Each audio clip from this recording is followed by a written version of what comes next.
When I was first diagnosed, it was November 21st, 2007. I found out 3 weeks before, which was the first week of November, that I was pregnant with twins. And so I made a prenatal appointment with the doctors. By then I was living in South Carolina with my new husband. I was a newlywed. And went to an appointment the 21st, which was the day before Thanksgiving of that year. And went in for being dehydrated. I kept throwing up and just not feeling well. And when I went in, she had already did labs. So she said, okay, well, I have your labs back. And I said, okay, well, is everything okay with my labs? And she said, oh yeah, everything's fine. We just have one problem. And I'm like, okay, what's the one problem that we have? Is it diabetes? Because I've had gestational diabetes with my 8-year-old. She's like, well, no. Can we ask your husband to step out of the room? So I'm like, okay. So she asked him to step out. She basically just looked at me and said, you tested positive for HIV. And I kind of got into a blank stare. I looked over at the wall because that was really the only thing I wanted to focus on. I didn't want to look her in the face. I didn't want to, I was completely in shock, along with not feeling well. And she said, well, do you want us to bring your husband back in the room? I say, sure, bring him back in, because guess what? If I'm HIV positive, he's the reason why. So she brought him back in the room, and I can remember that day as if it happened yesterday.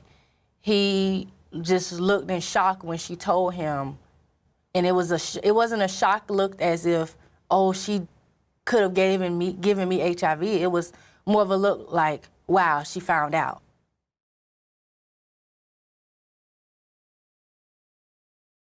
I left him on January 1st, 2008.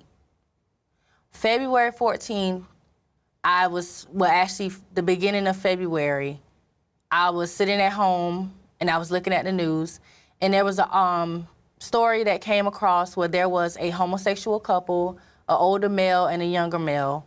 The older male had knowingly infected his younger male partner.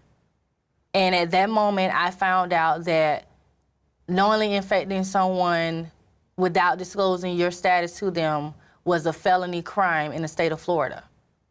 So what I did, I immediately got on the phone, called the sex crimes unit at the Jacksonville Sheriff's Office, spoke with the detective, and I let him know what was going on.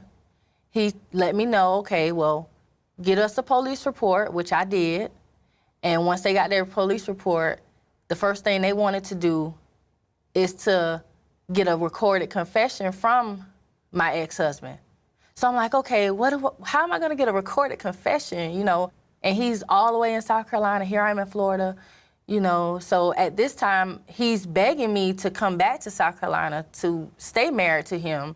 So, okay, let me use this to my advantage. So over the course of the couple days, I kind of played it off. Yeah, I might come back home, and yeah, I miss you. Yeah, I still love you. Knowing good and well, I absolutely, positively did not love him anymore, and I was not going back. February 14th, Valentine's Day. His Valentine's Day gift for me was calling him with the detective on three-way, with the recorder on, while I'm asking him every question that the detective wanted me to ask. Because before we did the three-way, I said, okay, well, what do you want to know? I said, okay, well, now I got to figure out how am I going to get these questions to him and him answer them. So I called him. I'm all sad. I'm like, okay, well, I got to go see a psychologist, and they gave me a questionnaire, and I need all these questions answered so they could treat me. Whoop-de-woo. He answered every single question. He answered questions about how he was diagnosed, when he was diagnosed, how long did he know, which he had known he was positive since 2002. He answered questions about, did he know how he got it, which he didn't know. And by then I had found out that he was not only sleeping with other women, but also other men. And once I got the recorded confession, they issued a nationwide warrant for his arrest. They went to South Carolina, they arrested him, took months, but they extradited him back to Jacksonville. He pled guilty. He got sentenced for the maximum in the state of Florida, which is only, I hate it, but it's only 5 years in the state of Florida. He got 6 months served, so he only had to do 4.5 years. And he's scheduled to get out March of next year. March 2012, he's scheduled to be released.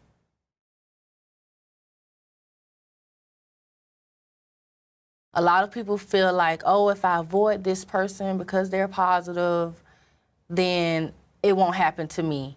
Don't think that just because you're in a monogamous relationship or you're married that it can't happen to you. I was in a committed marriage. I wasn't in a relationship, I wasn't dating. And here, this guy that I've known for 5 years is positive, didn't tell anybody, and gave it to me. I mean, it can happen to anybody. And it probably has happened to a lot of people who just don't even want to know if it's happened.